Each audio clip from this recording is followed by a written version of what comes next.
All year I've been on a quest to find my sound, to make music that sounds more like TAETRO, whatever that means. I've been making my own instruments, curating samples, and I've got all these like percussion instruments, but I've never quite sat down and recorded all of them. Luckily, the sponsor for today's video, Sweetwater, sent me the Audix FP7 Professional Drum and Percussion Mic Package. Look at these mics, folks. We have dynamic mics and we've got some condensers as well, meant for percussion and drum kits. Now, I didn't tell Sweetwater that I don't know how to play drums or have a drum kit, but we'll see how this goes. Luckily, this kit came with a very useful one sheet on how to use the mics, what each mic is good for, and just some user tips.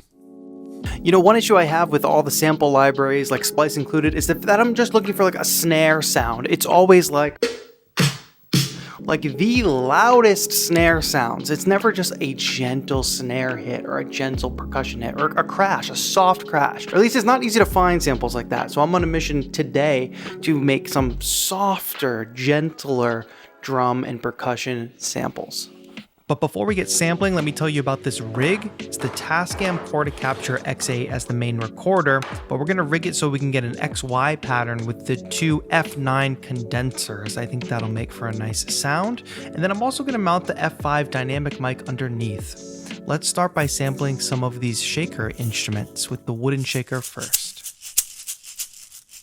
Now, I usually don't like the sound of an egg shaker, so let's just combine it with the wooden shaker. This is what I call ASMR paper.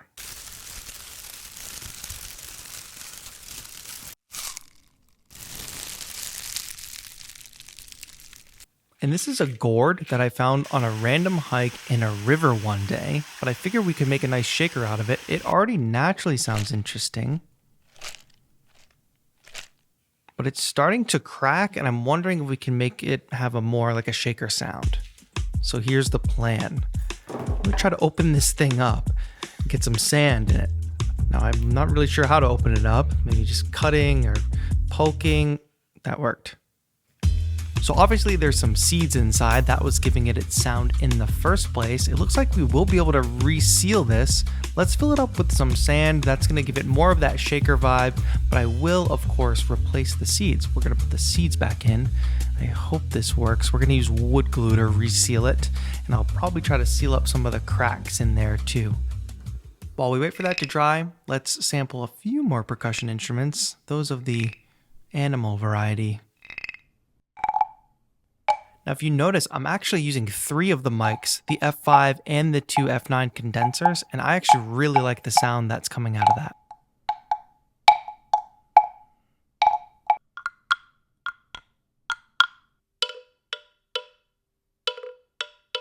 But hey, checking in on our gourd, and it's sounding pretty good. We still have the texture of the seeds, and the sand is just adding an extra layer that's making it more clear.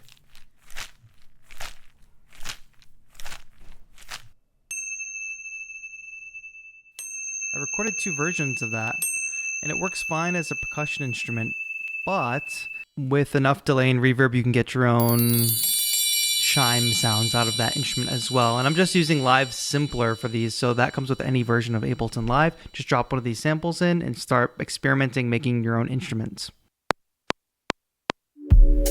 Reversing the sample and cutting into the tail of that cymbal, I can actually create a cool pitched instrument here.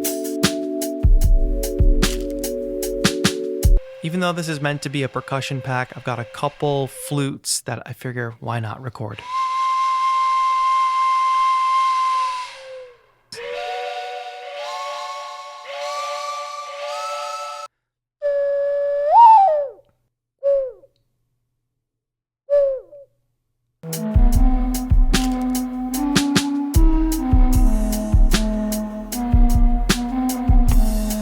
Drum sounds you're hearing right now are from a live drum kit. I actually headed to a practice space in LA to get my hands on a drum kit to play and mic up. So I brought the pack. We're going to be using 3 mics today, well 4 in total. We're going to mic the kick, of course, with the big old F6 dynamic mic that's meant for kicks. We're going to mic the hi-hat with the F9 condenser and the F5 on the snare, following that guide I talked about earlier. Now, mostly I've been playing dry samples. Here's the drum kit dry. And here's what it sounds like with a bit of processing. I think it sounds really clear. This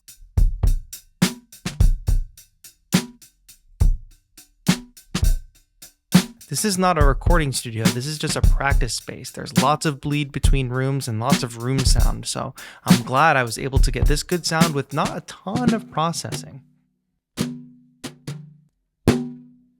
Of course, in addition to recording a bunch of loops, I wanted to record some one-shots of each drum too. So I wanted to get a variety of samples. So for each category, I got a bunch of one-shots that have different articulations. So you'll hear kind of softer kicks, but also more snappy kicks. Then I've got snares with different articulations, like longer and resonant, shorter and tighter, brushed, and then the snare turned off with some flams in there. Closed hi-hat, but also, that's probably my favorite sample. A little bit of a rhythmic action there. I experimented with a super wide miking on the cymbals, and I really like the sound I got from the F.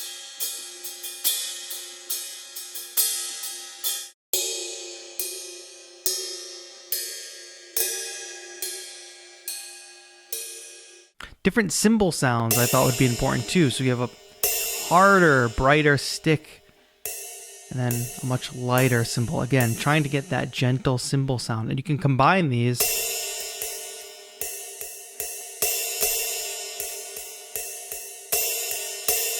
It gives it more of a realistic sound than just relying on velocity. We also have sticks that have been brushed lightly, and then of course a harder articulation. All of those texture sounds from the at-home percussion are here. So like combining some of these textures with a snare, I think can just add a little more color to snare sounds, making them almost more like a clap. Also multiple articulations with the frog and percussive instruments.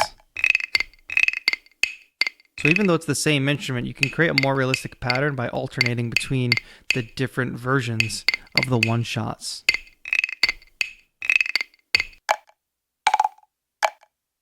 That's another one of my favorite textures in the pack. I'm recording this video in the month of October, which in my community is known as Beattober. It's a month-long fundraising event and community challenge. And we've raised a lot of money for a really great cause so far. So as a thank you to the community, I'm gonna release this pack for free for the remainder of the month. However, if you want to contribute to our charitable goal towards getting more instruments in the hands of kids and getting them access to studios and great music teachers, you can pay whatever you want for the pack. If you chip in $1, $5, all the proceeds are going to go to the Music and Youth Initiative, which is a really amazing nonprofit that makes all those good things happen for kids in music. This whole video was made possible by Sweetwater, so I want to thank them for sponsoring this video. And please go ahead and check out this Audix mic kit. I will link it down in the description with a few of the other pieces of gear I used in this video. For now, that's going to be it. I hope you enjoy the samples. This has been TAETRO. Have a good one.